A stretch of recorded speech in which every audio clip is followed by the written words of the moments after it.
Puji Tuhan, Bapak Ibu dipersilakan duduk kembali. Shalom. Sekali lagi shalom. Haleluya. Apa kabar Bapak Ibu semua? Luar biasa. Tuhan Yesus baik. Amin. Tema di minggu ini kita akan berbicara tentang penyertaannya sempurna. Sekali lagi, penyertaannya sempurna. Kita telah melewati perayaan Paskah kebangkitan Kristus, dan saya percaya bahwa kita semua di tempat ini hidup dalam satu kepercayaan Allah kita sudah bangkit. Amin.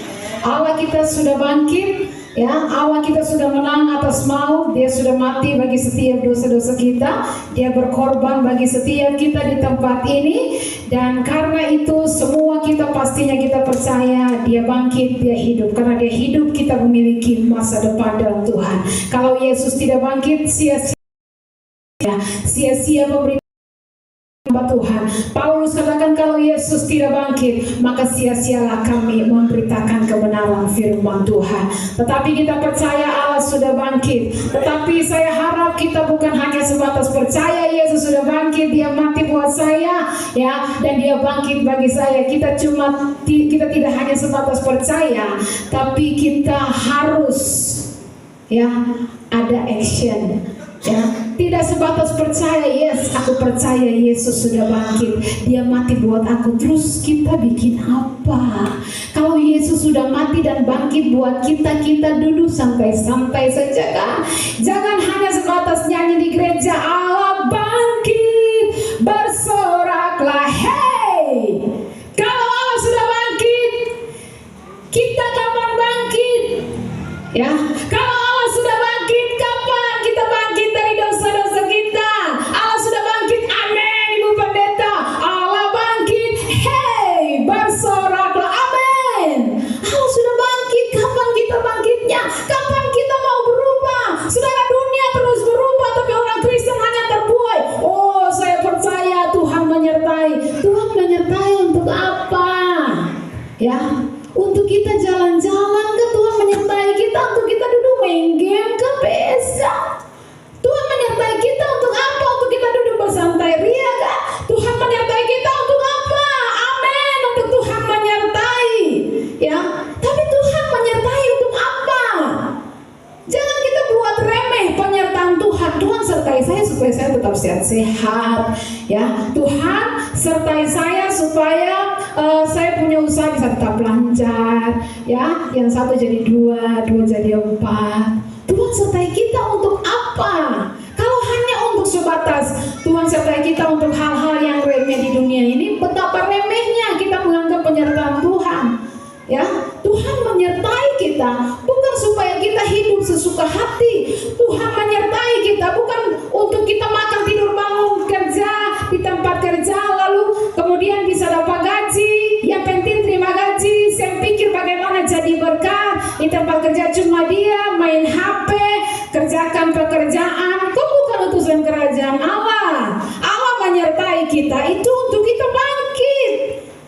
Ya, jadi banyak orang Kristen cuma sebatas percaya Tuhan bangkit, yes, Tuhan menyertai, haleluya, Dia Allah Immanuel, Dia Allah yang menyertai kita kemanapun kita pergi, tapi tidak pernah melakukan apa-apa, dan kita tidak pernah berusaha untuk merubah diri kita yang sakit jiwa tetap sakit jiwa. Maksudnya di sini yang sedikit-sedikit tersinggung tidak bangkit dari situ, tetap mati terus dalam ketersinggungan. Ya, Allah sudah bangkit, kita rayakan berulang kali kebangkitannya, tapi kita tidak pernah bangkit-bangkit. Yang mati tetap mati, yang sakit jiwa tetap sakit jiwa, yang tersinggung tetap tersinggung. Ya, yang tukang marah-marah sedikit-sedikit marah-marah tetap marah-marah, yang suka ngambek tetap ngambek, itu sakit jiwa. Ya, makanya banyak orang Kristen hidupnya tidak pernah berubah karena tidak pernah mengalami kuasa kebangkitan Kristus. Maka mari saat ini, ya, jangan kita hanya sekedar merayakan, sudah lewat minggu lalu, tapi pastinya jangan sekedar kita merayakan tanpa mengalami mengalami kuasa kebangkitan Kristus. Hari-hari ini mari bangun dari tidurmu. Ini sudah 2025, pertengahan lagi. Ya, gereja Tuhan jangan cuma tidur-tidur. Ya, scroll HP tiap hari. Ini setan bekerja dengan luar biasa. Hari-hari ini prediksi tentang dunia begitu ngeri. Sebelum 2030 diperkirakan semua prediksi baik pakar geologi, bahkan badan-badan antariksa, badan NASA dan sebagainya, mereka memprediksikan bahwa ada asteroid sebesar bumi yang akan bertabrakan dengan bumi. Ya, sebelum 2030 akan terjadi itu. Asteroid sebesar bumi akan bertabrakan dengan bumi. Nah, kalau sudah bentuknya atau besarnya, ukurannya sebesar bumi, tabrak bumi, selesai. Ya, kalau memang sudah waktunya kiamat, maka siap-siap juga kita. Ya, harus bangkit, harus berubah hidup kita. Yesus mati itu untuk menghancurkan belenggu dosa. Maka kalau tema kita, judul firman Tuhan di pagi hari ini tentang penyertaannya sempurna. Yes, untuk penyertaan Tuhan. Amin, untuk penyertaan Tuhan yang sempurna. Tapi penyertaan Tuhan sempurna, maka kita harus buat apa? Sebab kalau hanya untuk duduk-duduk, hanya untuk keperluan hari-hari, Tuhan tidak perlu sertai kita. Tuhan sertai kita itu supaya kita bisa melakukan apa yang tidak bisa kita lakukan secara manusia, tapi sanggup kita lakukan karena Tuhan menyertai kita. Itu maksud penyertaan Tuhan. Tuhan sertai kita itu untuk menguatkan kita, memampukan kita melakukan sesuatu yang secara manusia kita tidak bisa lakukan. Tuhan sertai kita, memampukan kita untuk kita bisa melakukannya. Maksudnya itu penyertaan Tuhan. Ya. Jadi yang pertama, kalau Tuhan menyertai kita, maka kita pasti akan hidup dalam kekudusan. Karena Tuhan menyertai kita, maka hiduplah dalam kekudusan. Yesus sudah mati untuk menghancurkan belenggu dosa. Kita sudah tidak lagi terbelenggu dosa. Kita sudah tidak lagi terikat dosa. Jadi sekarang cuma tergantung pilihan kita. Kita mau tinggalkan dosa itu atau tidak. Yesaya 53 jelas katakan, yang menyalibkan Yesus bukan tentara Romawi, yang buat Yesus tertikam pada lambungnya dengan tombak bukan serdadu-serdadu Romawi, tapi yang membuat dia tertikam, tersalib, tersiksa sedemikian, tercambuk-cambuk tubuhnya dan hancur seperti bubur. Yang membuat dia seperti itu bukan tentara Romawi, bukan orang-orang yang berteriak salibkan dia, tapi setiap kita manusia yang menyalibkan dia. Yesaya 53 katakan, karena pemberontakan kita, dia disalibkan. Pemberontakan itu ketidaktaatan. Karena ketidaktaatan kepada firman Tuhan, kepada kehendak Tuhan, Yesus tersalib. Jadi jangan kita pikir tentara Romawi ini paling keterlaluan. Tidak, kita yang keterlaluan. Karena kita tidak mau taat, karena dosa kita, Yesus harus dicambuk pulang balik sampai tubuhnya menjadi bubur karena pemberontakan kita. Ya, ganjaran yang mendatangkan keselamatan bagi kita ditimpakan kepada Yesus. Oleh bilur-bilurnya kita menjadi sembuh dari sakit jiwa, sembuh dari sakit secara jasmani, sembuh dari sakit secara rohani, sembuh. Ya, Yesus mati, dia tebus kita dari dosa-dosa kita. Ya, orang yang bangkit dalam kuasa kebangkitan itu tidak akan selera untuk jatuh bangun dalam dosa. Amin. Ingat, dosa sudah tidak mengikat kehidupan kita lagi. Waktu Yesus mati, dia menebus kita dari hutang dosa, hukuman dosa. Ya, dia tanggung itu, dia tebus dengan nyawanya sendiri. Dan yang kedua, dia tebus kita atau dia hancurkan kuasa dosa. Jadi kita tidak lagi menerima hukuman dosa, ya, karena Yesus sudah tanggung itu. Yesus sudah bayar. Yesus sudah bayar, hutang dosa itu lunas. Dan yang kedua, dia hancurkan belenggu dosa. Manusia tidak lagi dikuasai oleh dosa. Makanya penyertaan Tuhan sempurna. Karena itu yang pertama, hiduplah kudus. Karena kuasa dosa sudah dihancurkan. Hiduplah kudus karena dia sudah membayar semua hutang dosa kita. Ya. Ingat bahwa dosa itu hutang di hadapan Tuhan. Ya, coba kita lihat. Dosa itu hutang di hadapan Tuhan. Dalam Roma 6 ayatnya yang ke-16, 18 hingga ayat Roma 6, 16, kemudian lompat 18 dan ayatnya yang ke-22. Coba tolong dibacakan.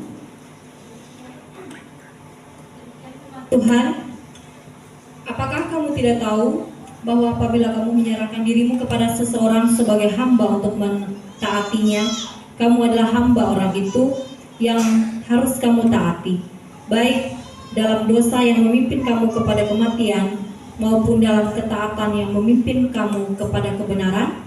Ayatnya yang ke-18, kamu telah dimerdekakan dari dosa dan menjadi hamba kebenaran. Ayatnya yang ke-22, tetapi sekarang setelah kamu dimerdekakan dari dosa dan setelah kamu menjadi hamba Allah, kamu beroleh buah yang membawa kamu kepada pengudusan dan sebagai kesudahannya ialah hidup yang kekal. Ya.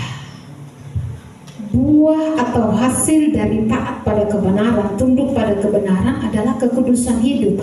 Dan akibat dari pengudusan, ujungnya, akhirnya adalah hidup kekal. Jadi kalau kita mau hidup kekal di surga, harus hidup kudus, titik. Tidak ada negosiasi di situ, tidak bisa tawar-menawar di situ. Kalau kita kurang yakin, kita bisa lihat kebenaran firman Tuhan supaya kita paham bahwa apa yang saya sampaikan ini bukan asal bunyi asbun, tetapi harus ada dasar firman Tuhannya.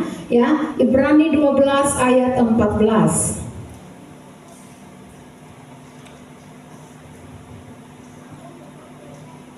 Ibrani 12 ayatnya yang ke-14, demikian firman Tuhan, berusahalah hidup damai dengan semua orang dan kejarlah kekudusan, sebab tanpa kekudusan tidak seorang pun akan melihat Tuhan. Tanpa kekudusan tidak satupun manusia dapat melihat Allah. Ya, tidak seorang pun, mau ketua sinode kah, mau pendeta kah, mau pemuka agama kah. Makanya kemarin saya bilang di Bimbel Polres, tidak seorang pun tanpa kekudusan, tidak seorang pun bisa melihat Allah. Ya, tanpa kekudusan, mau dia pemuka agama apapun tidak bisa melihat Tuhan tanpa kekudusan. Maka jangankan dapat pangku manis-manis dari Tuhan di surga, lihat saja tidak. Jangankan Tuhan Allah sambut di pintu surga, lihat Tuhan saja tidak. Apalagi mau Tuhan sambut di pintu surga. Ya, pembohongan-pembohongan seperti ini yang mengakibatkan orang Kristen tetap buta, berjalan dalam kegelapan terus, tanpa hidup kudus. Tidak satu pun bisa masuk, tidak satu orang pun, mau siapapun dia, tidak ada satu orang pun bisa berjumpa dengan Tuhan. Menjadi hamba kebenaran berarti hidup sesuai dengan kehendak Allah, bukan hanya sebatas tahu kebenaran lalu taruh di status, tapi benar-benar kita hidupi kebenaran, taat pada kebenaran itu. Ya, hamba kebenaran menjalani hidup yang kudus, sebab Yesus mati di salib bukan hanya untuk membebaskan manusia dari hukuman dosa, tapi juga membebaskan kita dari kuasa dosa. Dosa tidak lagi berkuasa atas manusia. Ya, bagaimana maksudnya Ibu Pendeta Yesus mati tebus dosa manusia, lalu kemudian membebaskan manusia dari kuasa dosa? Apa bedanya? Ya, kalau Yesus mati bayar hutang dosa manusia, ya, itu maksudnya begini. Semua kita, semua agama perlu Yesus. Tanpa Yesus kita binasa. Nah, hari-hari ini podcast yang beredar antara Pendeta Gilbert dan siapa nama? Richard Lee.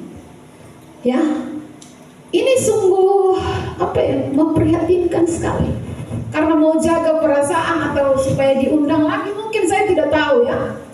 Tetapi bisa bilang ya, kan pertanyaannya Richard Lee, kalau saya sudah tidak lagi beragama Kristen, saya sudah keluar dari agama Kristen, saya pindah agama, apakah saya akan tetap selamat? Ya, jawabannya bisa saja.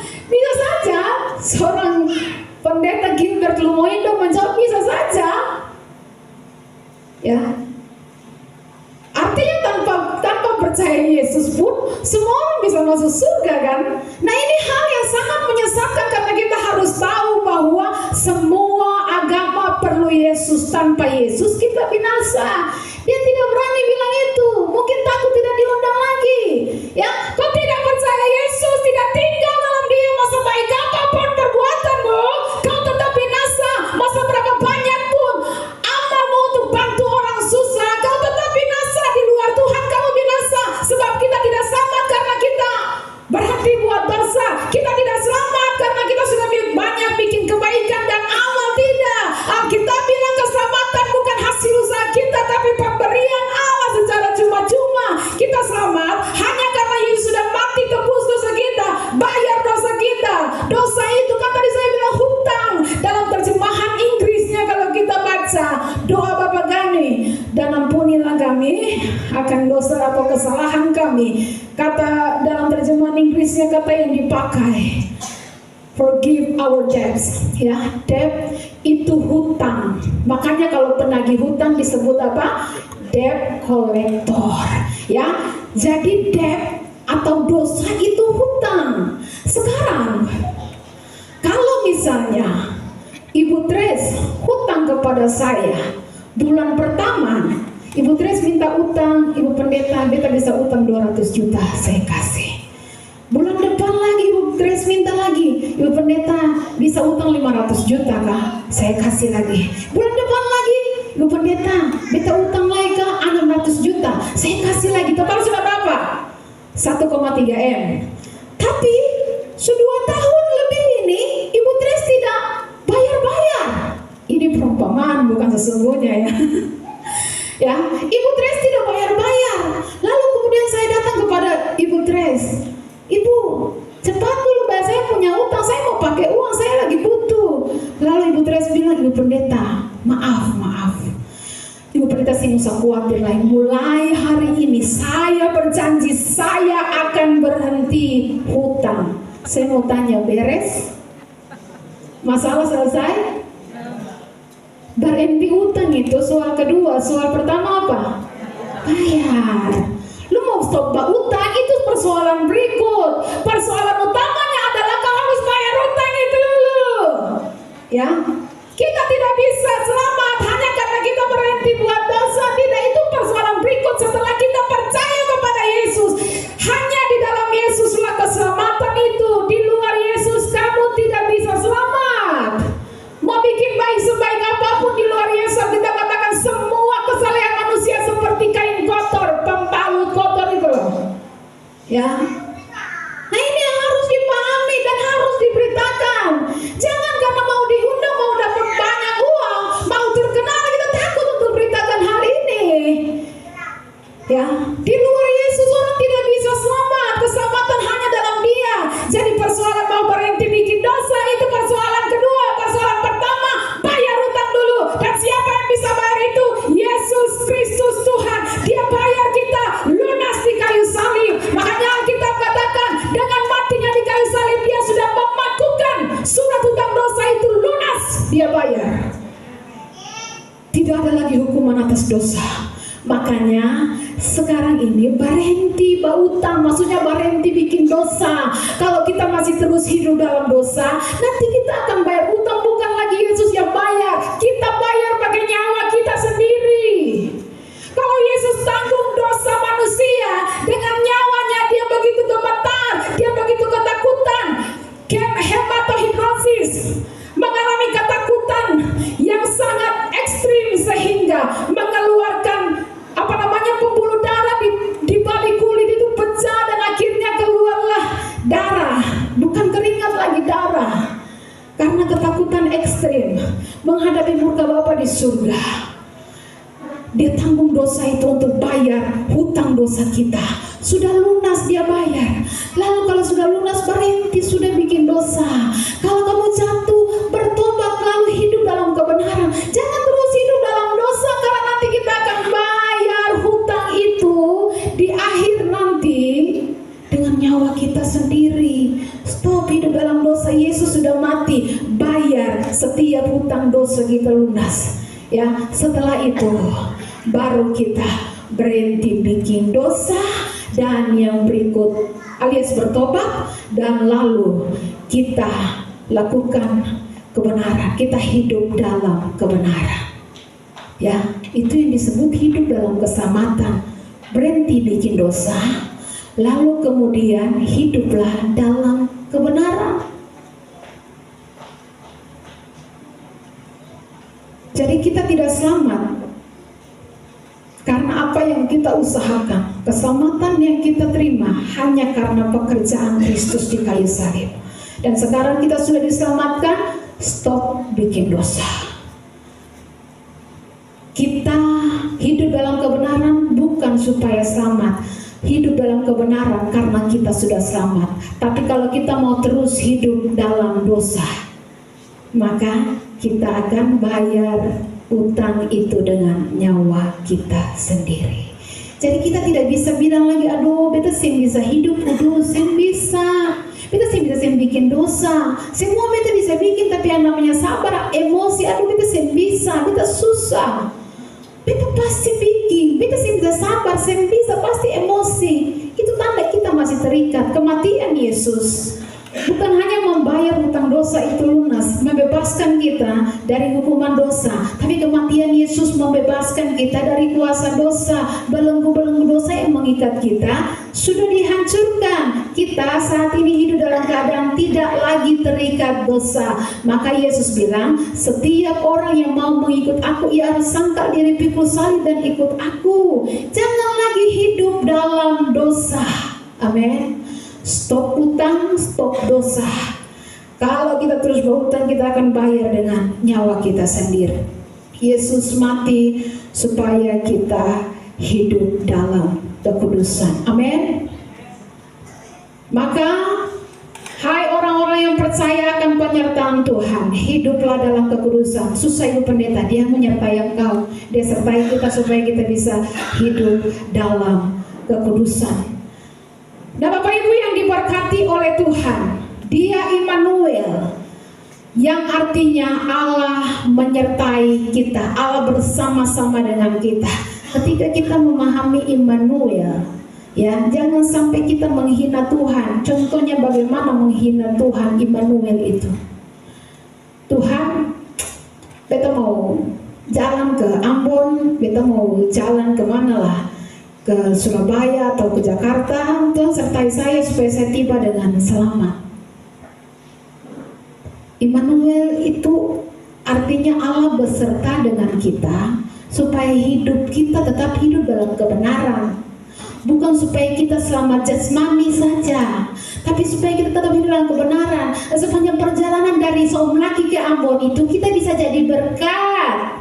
Ya, orang bikin kita emosi, kita tetap kuasai emosi. Dalam sepanjang perjalanan kita dari Soumlaki ke Jakarta itu, kita bisa jadi berkat, memberitakan firman Tuhan. Makanya kita butuh penyertaan Tuhan. Kalau Tuhan sertai saya mau ke Ambon, yang penting saya tiba dan selamat. Lalu duduk diam-diam saja. Ya, orang senggol sedikit tersinggung emosi. Mau jadi berkat apa?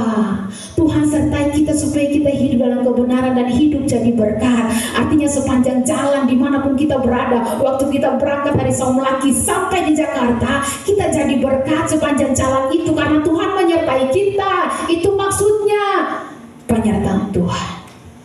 Allah menyertai kita bukan berarti tidak ada tantangan dan masalah, pasti ada. Tapi saat ada tantangan datang, respon kita tetap memuliakan Tuhan. Saat masalah datang, kita tetap hidup benar. Stefanus itu dirajam dengan batu sampai mati. Pertanyaan saya, Stefanus mengalami Immanuel atau tidak?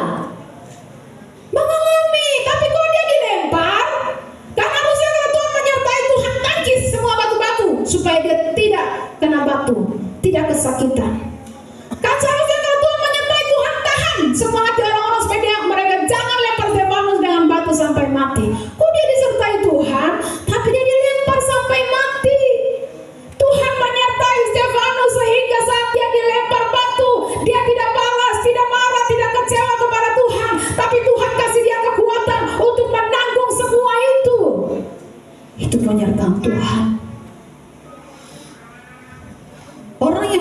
bersungguh hati kepada Tuhan, mereka pasti akan mencari Tuhan dengan sungguh-sungguh.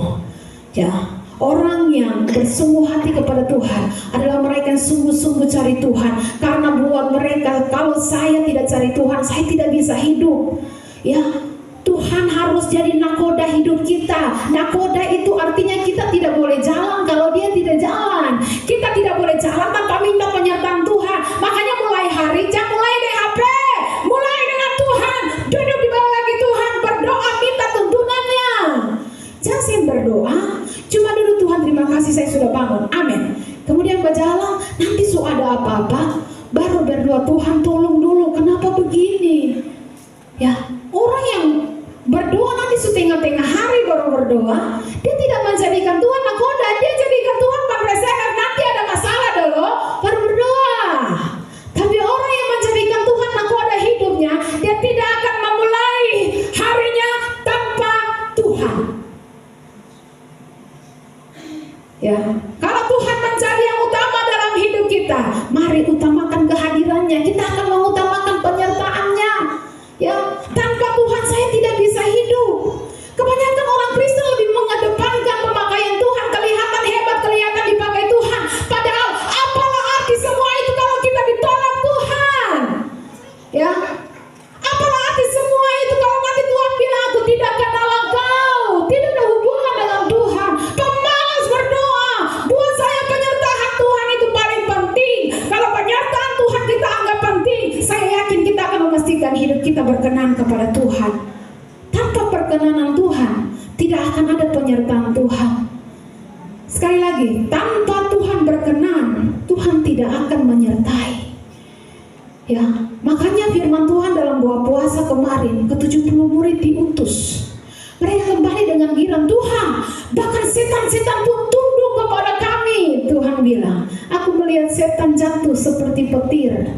Ya, tetapi demikian, jangan bersukacita, karena setan-setan itu tunduk padamu. Berbahagialah, bersukacitalah karena namamu tercatat dalam buku kehidupan, karena namamu tercatat dalam kerajaan surga. Sebab nanti banyak orang yang usir setan, banyak pendeta yang nanti ditolak di hadapan Tuhan. Matius 7 ayatnya yang ke-23-24. Ya, nanti banyak orang yang sudah bikin mujizat, usir setan, bernubuat demi nama Tuhan, nanti ditolak dari hadapan Tuhan. Karena mereka pikir itu yang penting. Tidak, Tuhan bilang berbahagia bukan karena kamu bisa usir setan, bukan karena kamu bisa menyembuhkan orang, bukan karena kamu sudah melakukan perkara-perkara rahasia. Bersukacita dan bergembiralah karena namamu masih terdaftar dalam kerajaan surga. Ya, sebab tanpa kekudusan tidak seorang pun bisa melihat Allah. Sekali lagi, penyertaan Tuhan adalah supaya kita bisa tetap hidup dalam kekudusan. Kita bisa paham, amin? Jadi kalau kita minta penyertaan Tuhan, Tuhan saya mau berangkat ke Ambon, Tuhan tolong sertai saya. Artinya kalau Tuhan sertai kita, kita akan jadi berkat. Kehadiran kita dimanapun bawa dampak. Ya, kita bisa tetap hidup dalam kebenaran. Mau orang katongsu antri tiba-tiba orang datang masuk. Karena Tuhan sertai, kita tidak jadi emosi. Ya, mau orang mungkin pepet, kita pepet, mobil berjalan, pepet sampai saya bisa berjalan lagi.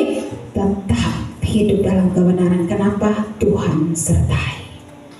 Itu fungsi penyertaan Tuhan, supaya kita punya daging ini bisa ketemu matikan, karena ada Roh Kudus yang menyertai kita, Tuhan menyertai kita, sehingga kita bisa tetap hidup dalam kekudusan. Yang kedua, kalau Tuhan menyertai kita, penyertaannya sempurna. Amin, untuk penyertaan Tuhan yang sempurna. Karena itu yang kedua, jangan hidup dalam kekhawatiran.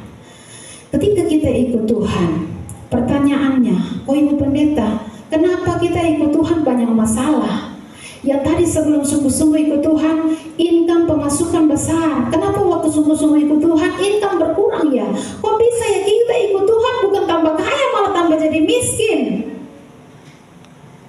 Kita dulu belum ikut Tuhan, kita kaya karena setan. Ya, karena kita tinggalkan setan, setan ambil balik semuanya.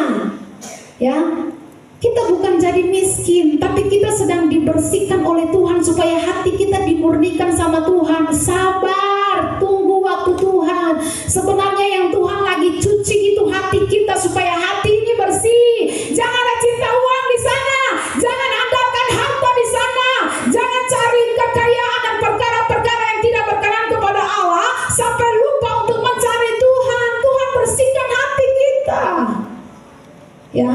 Maka saat kita dalam kesesakan, saat kita dalam masalah persoalan hidup, hal yang penting yang harus kita lakukan, ucapkan firman Tuhan. Ya, perkatakan kebenaran, lalu bersyukur kepada Tuhan, berseru kepadanya.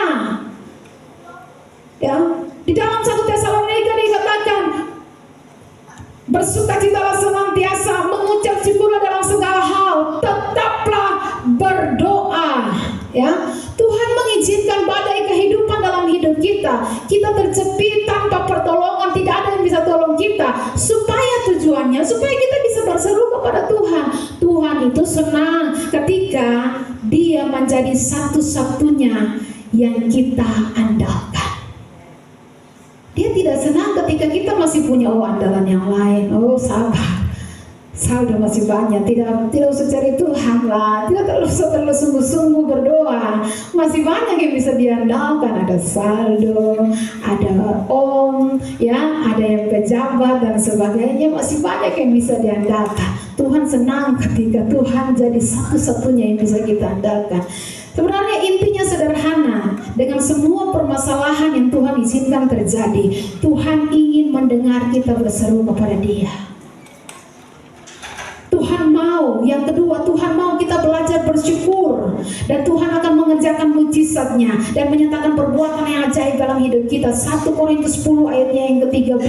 Tuhan itu setia, Dia tidak akan membiarkan kita dicobai melampaui kekuatan kita. Mari coba tolong bacakan 1 Korintus 10 ayat yang ke-13. Demikian firman Tuhan.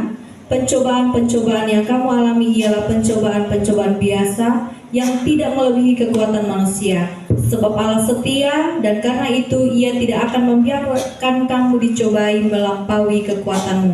Pada waktu kamu dicobai, Ia akan memberikan kepadamu jalan keluar sehingga kamu dapat menanggungnya.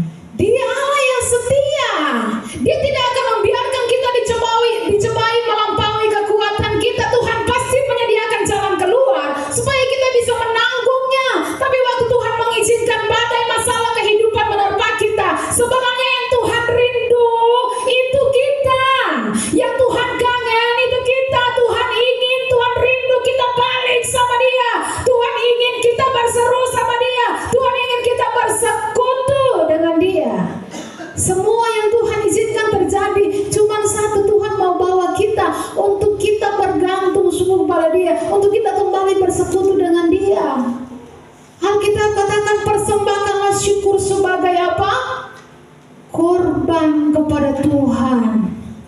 Ya, persembahkanlah syukur sebagai korban kepada Tuhan. Korban itu tidak enak. Korban itu sakit. Waktu kita divonis dokter sakit parah, terus kita disuruh bersyukur, gampang atau tidak? Tidak gampang, itu korban. Ditinggal pacar, dihianati, terus disuruh bersyukur, gampang atau tidak? Tidak, tapi itulah korban. Persembahkanlah syukurmu sebagai korban. Ya, itu korban persembahan kita buat Tuhan. Waktu kita dalam keadaan masalah, tekanan, persoalan, dan kita tetap mengucap syukur, itu korban kepada Tuhan. Baik tidak baik, mengucap syukurlah. Baik tidak baik, berserulah dan berdoalah kepada Tuhan. Jangan khawatir dengan kehidupan kita. Yang ketiga, kalau Tuhan menyertai kita, penyertaannya sempurna. Alkitab katakan, kalau anaknya saja Dia berikan untuk keselamatan kita, masakan Dia tidak mengaruniakan segala sesuatu kepada kita bersama-sama dengan Dia? Untuk kita selamat, anaknya saja Dia berikan. Yang paling Dia kasih, Dia berikan supaya kita selamat. Maka yang ketiga, kalau penyertaan Tuhan sempurna, jangan hidup dalam kekecewaan.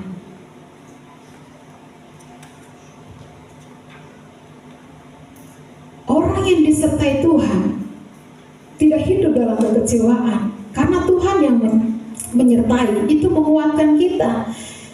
Ya, kita sering sekali berpikir orang yang disertai Tuhan itu orang kaya, orang yang sehat terus, tidak sakit. Orang yang disertai Tuhan, ya, itu orang yang tambah hari tambah tidak. Orang yang disertai Tuhan justru adalah orang yang mungkin sakit, tapi dia tetap mengatakan Yesus cukup bagiku. Orang yang disertai Tuhan, mungkin dia mengalami masalah ekonomi, tapi dia tetap setia ikut Tuhan. Ada masalah tantangan berat, tetap setia, tidak mundur, tetap setia melayani Tuhan. Kerajinannya tidak kendor, malah semakin menyala-nyala untuk Tuhan. Itu baru orang yang disertai Tuhan. Dia tidak akan hidup dalam kekecewaan, bikin habis waktu. Ya, orang yang disertai Tuhan, ada masalah, mau sakit kah, mau bangkrut kah, mau pemasukan berkurang kah, dia tidak akan mengurangi kesetiaannya kepada Tuhan. Malah ketika dia disertai oleh Tuhan, tantangan boleh berat, tapi dia akan mengatakan Yesus cukup bagiku. Sakit boleh ada, Yesus cukup bagiku. Maka Paulus katakan, justru dalam kelemahanlah kuasa Tuhan menjadi sempurna. Ya, orang yang disertai Tuhan pasti akan semakin menyala-nyala dalam Tuhan. Kerajinannya tidak akan kendor. Itu baru orang yang disertai Tuhan. Makanya kan Immanuel, apa lagunya? Immanuel, Immanuel, Allah besertaku. Immanuel, Immanuel, Engkau Allah Immanuel. Kau kuatkan aku bertahan. Immanuel kalau ada dalam hidup kita, Immanuel kalau menyertai kita, dia yang akan menguatkan kita untuk tetap bertahan, untuk tetap tekun, untuk terus tekun di dalam pengiringan kita kepada Tuhan. Ya, kalau Immanuel itu menyertai kita, kita akan semakin menyala-nyala dalam Tuhan. Kau harapan dalam kesesakan. Oh ya, kalau dia menyertai kita, kita akan kuat bertahan bahkan semakin menyala, bro. Ya, kalau kau semakin malas, kerajinanmu semakin kendor. Kau sedang keluar dari penyertaan Tuhan, Pak Ibu. Ya, kita mau setuju atau tidak setuju, mau bangga kebenaran tentang kebenaran, dia tidak perlu persetujuan kita untuk jadi kebenaran. Ya, makanya berikan diri kita untuk dituntun oleh firman Tuhan. Mana yang lebih gampang ditegur? Jemaat biasa ataukah pendeta atau hamba Tuhan? Jemaat itu lebih mudah ditegur ketimbang hamba Tuhan, majelis. Pendeta berdosa ditegur agak sulit. Majelis berdosa ditegur agak sulit. Tapi kalau jemaat biasa berdosa ditegur gampang. Kenapa? Karena dia merasa ya saya harus terima teguran ini. Banyak sekali hamba Tuhan hidup dalam dosa, tidak taat, ditegur malah marah. Ya, jangan sampai kita punya sikap yang membuat orang tidak berani tegur kita. Nanti kita malang, saudara. Ya, bapak-bapak, suami-suami, kalau istrimu takut tegur engkau karena engkau suka marah kalau ditegur, engkau akan jadi suami yang malang. Atau sebaliknya istri-istri, celakalah orang yang kalau ditegur gampang tersinggung. Berbahagialah engkau bapak-bapak, ibu-ibu hamba Tuhan, WL Singles pelayan Tuhan, kalau engkau ditegur langsung kau siap menerima teguran. Amin. Sekarang ini makin sering orang melayani, makin sering terlibat dalam pelayanan, makin sulit ditegur, makin sulit diatur, makin angkuh. Padahal harusnya semakin lama orang melayani, semakin rendah hati, semakin terbuka untuk teguran, siap diatur. Padi itu semakin dia berbuah, semakin tunduk. Kenapa orang sulit untuk menundukkan diri? Kenapa orang sulit untuk diatur? Karena tidak ada buah. Ya, lalang itu tidak bisa tunduk. Kenapa sih ada buah? Sih ada yang bikin dia berat. Tidak mau diatur, tidak tunduk. Karena sih ada isi, sih ada buah. Kerendahan hati itu tadi malam saya bilang di ibadah pemuda, bukan soal sing apa-apa ibu pendeta, sing apa-apa, sing apa-apa. Ya, kerendahan hati itu buah roh, dan itu hanya bisa dihasilkan dari hubungan kita dengan Roh Kudus. Kalau kita intim dengan Roh Kudus, kerendahan hati itu otomatis akan keluar. Bukan bukan kita apa ya, pencitraan, bukan kita seperti orang Jawa ya, bukan. Kerendahan hati itu hasil buah roh. Ya, itu hanya bisa dihasilkan kalau kita intim dengan Roh Kudus. Kalau tidak, maka itu hanya dibuat-buat. Tidak ada orang bisa rendah hati tanpa hubungan dengan Roh Kudus. Ya, ikut Tuhan itu tidak mudah, Bapak Ibu. Ikut Tuhan, jangan cari mudahnya saja, ya. Sebab kalau kita tidak mau bayar harga, tidak usah ikut Tuhan. Yesus tunjukkan teladan ketaatan, taat sampai mati, taat sama kehendak Bapa. Dia menyerahkan dirinya, kehendaknya untuk melewati penderitaan itu. Saudaraku yang kekasih oleh Tuhan, Petrus dan Yudas itu sama-sama, tingkat dosanya sama-sama mengkhianati Tuhan. Yudas mengkhianati Tuhan, menjual Tuhan. Petrus mengkhianati Tuhan, dia menyangkal Tuhan. Sama-sama dosanya. Tapi kenapa yang satu bunuh diri, yang satunya kembali dipakai Tuhan luar biasa? Sekali dia berkhotbah 3.000 orang lebih bertobat. Kenapa? Karena Yudas ketika dia mengkhianati Kristus, ya, dia tidak ada dalam komunitas. Dia menyendiri. Dia mengisolasi dirinya. Tidak ada yang menopang dia. Tidak ada yang mengingatkan dia, tetap maju bro, tetap maju sis. Yudas isolasi dirinya. Dia tidak mau ditemui siapa-siapa. Akhirnya hancur, mati bunuh diri. Beda dengan Petrus. Petrus juga melakukan dosa yang sama, mengkhianati Tuhan. Tapi Petrus ada dalam komunitas. Ya, Petrus ada dalam komunitas sehingga ada yang tetap mendukung, mengingatkan dia. Ingat cara iblis menghancurkan hidup saya dan saudara adalah dia mulai mengisolasikan saudara. Makanya kalau kita ada dalam gereja, gereja bukan hanya jadi tempat beribadah 1 minggu 1 kali. Itu bukan gereja. Gereja itu keluarga.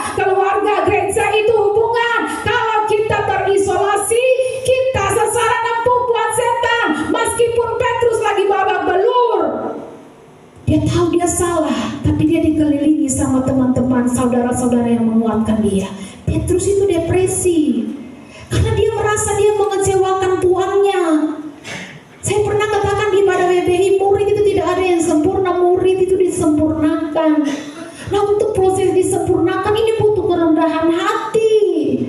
Ya, untuk bisa disempurnakan butuh kerendahan hati. Untuk tetap maju itu butuh kerendahan hati. Meskipun tidak ada alasan untuk tetap maju, tetapi Petrus memilih untuk tetap maju. Petrus babak belur, dia merasa kecewa. Makanya dalam Yohanes 21 ayat 5 dan 6, coba kita baca. Yohanes 21 ayat 5 dan 6. Demikian firman Tuhan. Kata Yesus kepada mereka, "Hai anak-anak, adakah kamu mempunyai lauk pauk?" Jawab mereka, "Tidak ada." Lanjut. Ayat yang ke-6, maka kata Yesus kepada mereka, "Tebarkanlah jalamu di sebelah kanan perahu, maka akan kamu peroleh." Lalu mereka menebarkannya dan mereka tidak dapat menariknya lagi karena banyaknya ikan. Ya, saudara lihat, Petrus ketika dia mau kembali dalam kehidupan lamanya, mau kembali jadi nelayan, karena dia merasa diri sudah mengecewakan tuannya, sudah mengkhianati tuannya, dia babak belur, dia merasa kecewa, dan akhirnya dia mau kembali menjadi nelayan. Tapi Tuhan menampakkan diri kepada Petrus dan murid-murid. Tuhan tanya, adakah makanan untukku? Adakah lauk pauk untukku? Lalu Tuhan suruh, tebarkanlah jalamu di sebelah kanan. Saudara, Petrus itu profesional dalam hal laut karena dia nelayan. Dibanding Yesus, Yesus cuma tukang kayu. Karena papanya tukang kayu, pasti anaknya tukang kayu. Ya, Petrus itu nelayan. Makanya yang lebih profesional dalam bidang laut pasti Petrus. Saudara mungkin profesional punya banyak pengalaman, tapi murid tidak hidup karena pengalaman. Pengalaman kita hanya bisa bawa kita beberapa langkah ke depan, tapi yang bisa melihat kedalaman air, ada ikan di sana, itu cuma mata Tuhan. Hanya Tuhan yang tahu jauh ke depan kita. Hanya Tuhan yang tahu rancangan-rancangan yang terbaik yang ada di depan kita. Itu hanya Tuhan yang tahu. Engkau jangan berangkat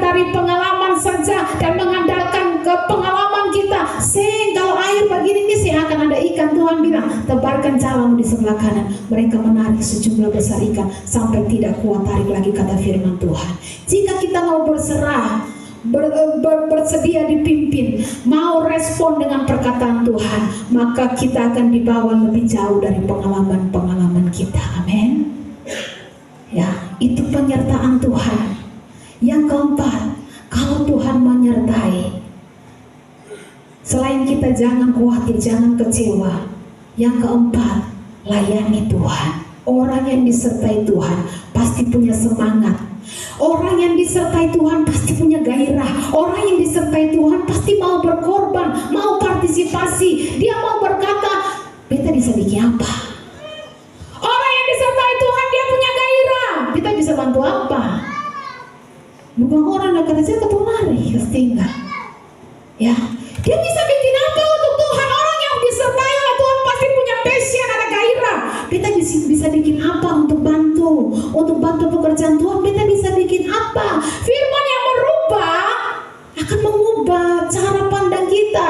Orang yang tambah hidup dalam Tuhan, dia pasti akan tambah rasa haus dan lapar akan firman Tuhan. Coba cek. Kalau kita hari-hari ini datang ke gereja setiap minggu, tapi kadar lapar kita akan firman Tuhan semakin turun, hati-hati. Firman sudah tidak lagi memiliki kuasa atas kita. Firman Tuhan sudah tidak lagi memiliki otoritas yang memerintah hidup kita. Firman Tuhan hanya sekedar menjadi informasi bagi kita, sehingga kita tidak datang, kita dengar firman Tuhan, sudah tidak memiliki rasa lapar lagi akan Tuhan. Orang yang semakin dengar firman Tuhan, orang yang hidupnya semakin diubahkan Tuhan, semakin tahu firman, dia akan semakin lapar akan Tuhan. Maka cek kembali kehidupan kita. Hari-hari ini beta datang gereja, beta dengar firman seperti orang lapar, kan cuma firman sebatas jadi informasi untuk saya. Ya, kalau kita percaya penyertaan Tuhan sempurna, kita akan hidup melayani Tuhan. Maria berkata, sesungguhnya aku adalah hamba Tuhan, jadilah padaku seperti yang engkau ingini. Seorang hamba tidak bisa memilih, dia hanya bisa tunduk pada kehendak Tuannya. Yesus punya kehendak, oh ya, Yesus punya kehendak. Makanya dia berdoa, Bapa, kalau boleh lalukan cawan penderitaannya daripadaku, tapi bukan kehendakku, melainkan kehendakmu yang terjadi. Yesus punya kehendak, ya, tapi dia taruh kehendaknya di belakang, kehendak Bapa di depan. Maria punya kehendak, ya, kalau boleh saya jangan hamil di luar nikah lah. Ya, mau hamil dari Roh Kudus, saya tidak mau. Tapi Maria berkata, sesungguhnya aku adalah hamba Tuhan, jadilah padaku seperti yang engkau ingini. Orang yang mengeraskan hati susah dibentuk. Orang yang melembutkan hati akan gampang diproses. Saudara, orang bentuk kawat dengan orang bentuk besi itu lebih mudah bentuk yang mana? Kawat itu gampang. Di stel bagaimana, di ero seperti apapun gampang. Ya, makanya Tuhan bilang, belajar daripadaku karena aku lemah lembut dan rendah hati. Tuhan bentuk orang yang lemah lembut itu gampang, tapi bentuk orang yang keras hati itu susah. Besi itu kalau kita mau bentuk, kita mesti pukul-pukul dia dulu, pukul, lalu kasih masuk dia dalam api supaya gampang diero. Ya, mau ero dia gampang, kasih masuk dalam api. Jadi kalau susah, kita dibentuk susah, maka dipukul-pukul, dikasih masuk, dipanasi pakai api, tetap keras hati, pukul pakai martelo sampai akan bisa diero, ya, sampai dia bisa sesuai dengan apa yang dikehendaki hati kita. Sama Tuhan, kalau kita adalah besi, Tuhan akan pakai cara yang kelihatannya kasar untuk memproses kita, tapi tetap masih keras. Kalau Tuhan masih anggap anak, sama Tuhan kita akan terus diproses sampai kita jalan dalam rencana Tuhan. Taat sama Tuhan memang susah, tapi kalau kita tidak taat, kita akan lebih susah. Ya, jadi waktu kita taat kepada Tuhan ada susahnya, iya, karena harus mematikan keinginan daging kita dan taat kepada kehendak Tuhan. Tapi lebih susah lagi kalau kita tidak taat. Ya, tadi malam ada pertanyaan di ibadah pemuda karena saya buka ruang sharing. Ya, saya bagi kelompok, saya kasih pertanyaan bagaimana hidup dekat dengan Tuhan. Ada yang bertanya, ya, Dan kemudian saya jawab, kalau kita bikin dosa seperti Daud jatuh dalam dosa, apakah waktu kita minta ampun Tuhan ampuni? Ya Tuhan ampuni. Tapi banyak orang berpikir siapa apa hidup dalam dosa, kan tinggal minta ampun, kan Tuhan itu Maha Pengampun. Jadi bikin dosa saja nanti habis itu minta ampun sama Tuhan, Tuhan ampuni. Iya, Tuhan mau ampuni, tapi buah dosa atau konsekuensi dari dosa tetap jalan. Makanya jangan mau ikut dosa punya mau. Jangan terus hidup dalam dosa. Karena konsekuensi dosa akan tetap kita tanggung. Tuhan ampuni, ya Tuhan ampuni. Tapi akibat dari dosa itu tetap kita tanggung. Contoh, kamu pergaulan bebas dengan banyak wanita, banyak pria. Tuhan ampuni waktu kamu mau bertobat, ampuni.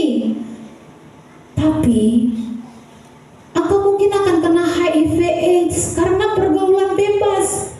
Kamu tiap hari mabuk. Tapi waktu kamu mau bertobat, Tuhan ampuni, ya Tuhan ampuni. Tapi konsekuensinya jalan. Ya, livermu mungkin sudah gangguan. Kamu perokok berat, Tuhan ampuni. Waktu mau bertobat, ya Tuhan ampuni. Konsekuensinya jalan. Mungkin kena kanker paru-paru atau TBC dan sebagainya. Tapi kemudian kalau kita tetap di dalam pertobatan, Tuhan bisa lakukan, sembuhkan dengan mujizat yang luar biasa, sembuh. Ada banyak kesaksian di tempat ini. Kalau kita suka tipu orang, suka parlente orang, waktu kita mau bertobat, Tuhan masih mau ampuni, ampuni. Tapi orang sudah tidak percaya lagi sama kita. Orang sudah tidak bisa lagi bangun hubungan dengan kita. Kenapa? Sudah sulit untuk dipercaya. Konsekuensi dosa tetap jalan. Karena itu jangan mau hidup dalam dosa. Daud bersinah dengan Batsheba. Waktu Nabi Nathan tegur dia bertobat, tapi konsekuensi dosa tetap dia terima. Anaknya yang lahir dengan Batsheba itu mati. Tapi setelah itu, karena kelembutan hatinya yang mau untuk rendah hati dan bertobat, Tuhan pulihkan Salomo lahir. Dari hubungannya dengan Batsheba, lahir seorang raja yang luar biasa, Raja Salomo. Ya, jadi jangan hidup dalam dosa. Ya, karena itu sekali lagi saya ingatkan, Tuhan menyertai kita. Karena itu layanilah Tuhan. Lukas 14 ayat 17 hingga yang ke-24. Lukas 14 ayat 17 hingga yang ke-24.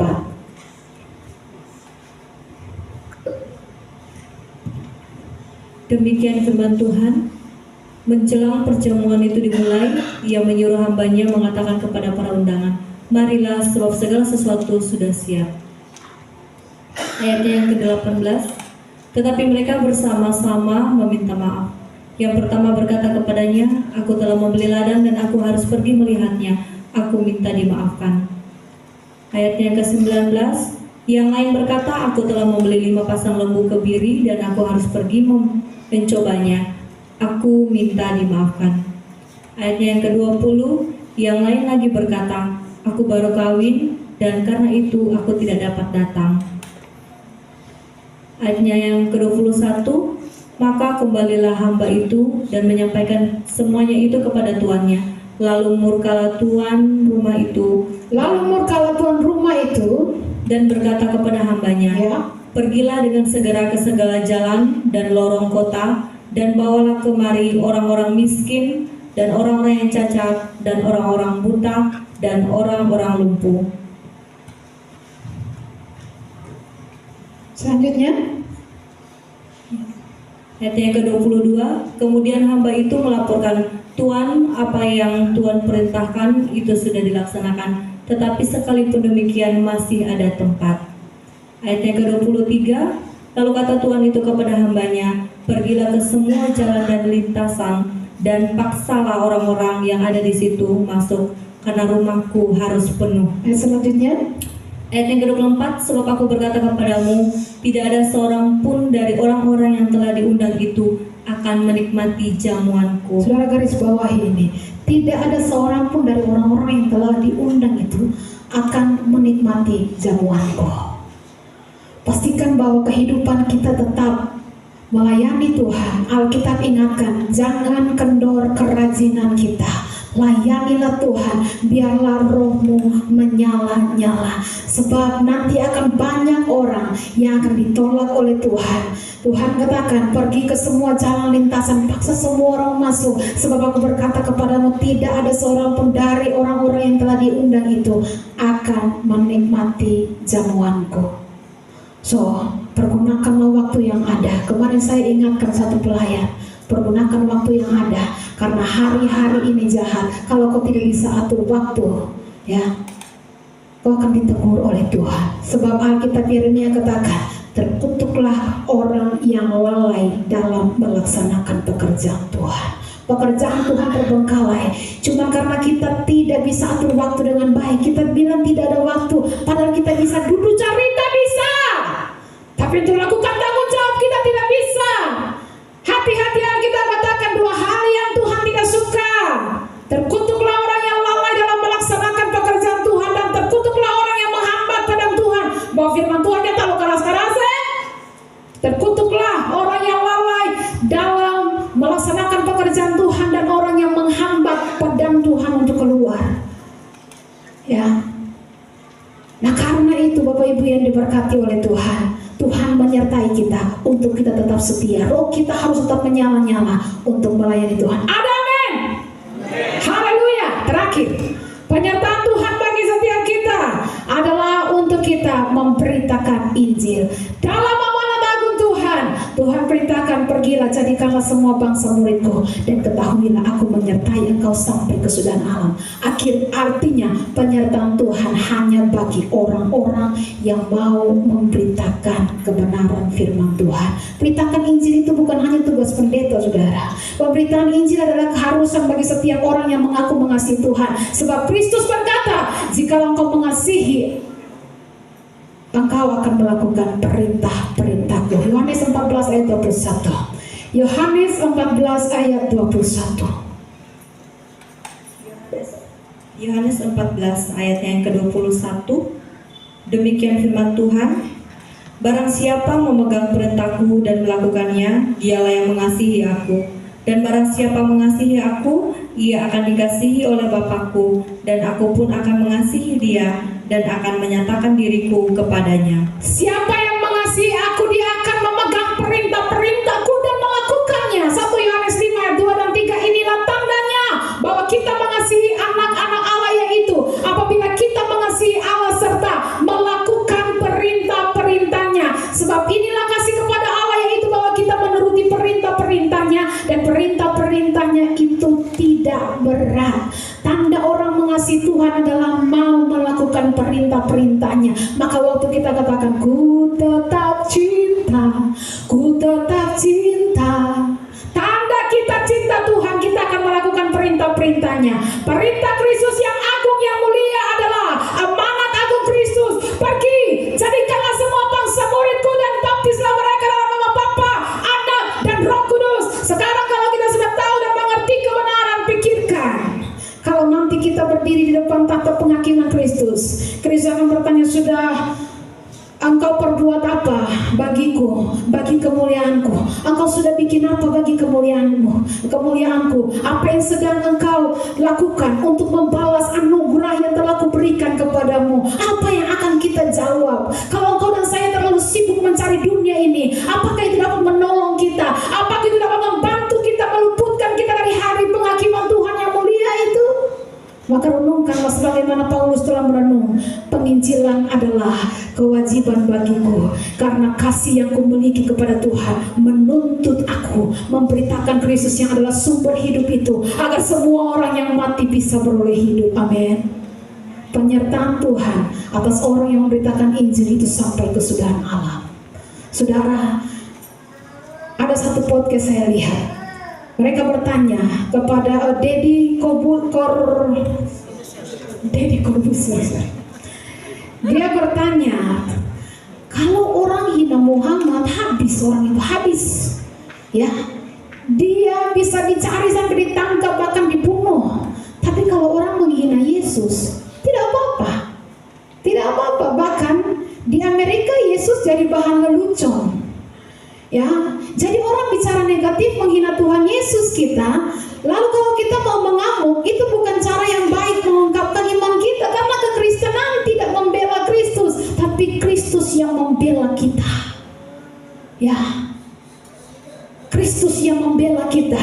So karena itu, kalau Kristus membela kita, kalau Kristus menyertai kita, jangan takut, jangan malu untuk menceritakan tentang Kristus bagi semua orang. Amin. Karya terbesar Kristus bukan supaya kita bisa bikin banyak mujizat. Karya terbesar Kristus bukan supaya kita jadi kaya. Karya terbesar Kristus bukan supaya kita bisa usir setan. Bukan sekedar itu. Karya terbesar Kristus adalah keselamatan yang kita terima. Itulah karya terbesar Kristus dalam hidup kita. Karena itu biar kita bagikan karya itu bagi semua orang yang mati hari-hari ini. Karena hanya dialah kehidupan. Amin untuk firman Tuhan. Mari setiap kita renungkan kebenaran firman Tuhan. Kalau Yesus menyertai kita, poin yang terakhir yang kelima, beritakanlah firman Tuhan. Beritakanlah kebenaran. Alkitab berkata, setiap orang yang malu mengakui aku di depan manusia, aku pun akan malu mengakui dia di hadapan Bapakku yang di surga. Karena kalau hari-hari ini kita masih malu untuk menceritakan tentang Tuhan, untuk menyatakan bahwa keselamatan hanya ada dalam Yesus, Yesus pun akan malu mengakui kita di hadapan Bapa di surga. Renungkanlah kebenaran firman Tuhan saat ini. Haleluya.